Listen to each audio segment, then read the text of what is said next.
one of the things that you need to realize is that our muscles are both electron generators and are rechargeable batteries.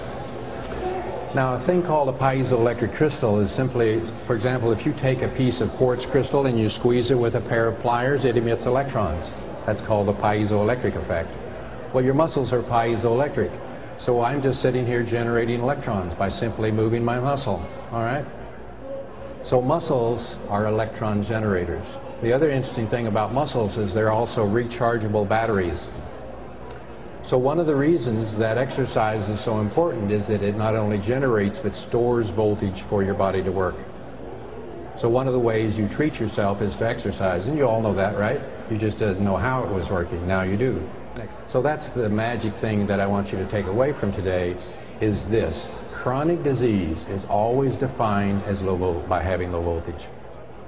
Getting well always happens when you figure out a way to put in electrons. So everything that works, whether you're talking about my biomodulator, whether you're talking about homeopathic remedies, essential oils, anything, swimming with the dolphins, you know, hugging dogs, all those things that help you get well, do so by providing electrons. Because if you don't get electrons, they don't work. Now you have a way to go around the booth and understand what everybody's telling you out there about why you should take their stuff.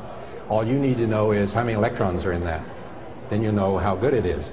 In fact, you can take a voltmeter that you buy at Radio Shack and go down to the grocery store, measure the voltage in this green bean and in this batch of green beans and know which one's the best because of which one has the most voltage. So chronic disease is always low voltage with pain and cells that don't have enough voltage to do their job.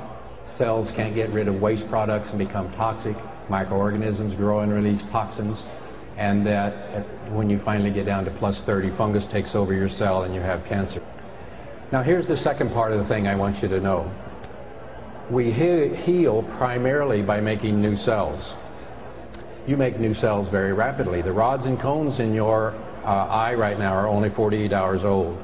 The skin you're sitting in is just 6 weeks old. Your liver's 8 weeks old. Your nervous system's 8 months old and your bones are a year old. So every year we completely change ourselves.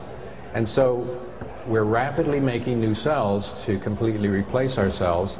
But here's the thing. To make a new cell requires minus 50 millivolts. So which has more electrons, minus 25 or minus 50? Minus 50 does. Even though it's numerically a smaller number, it still has more horsepower, more electrons than minus 20. So healing requires minus 50. Now here's the problem. When your voltage begins to drop below operating voltage, at a minus 15 millivolts you're tired, at a minus 10 millivolts you get sick, at a minus 5 millivolts things quit working, and as voltage continues to go past zero, where we change polarity, now we're in cancer territory. All cancer occurs at plus 30 millivolts. And plus is what? Electron stealer.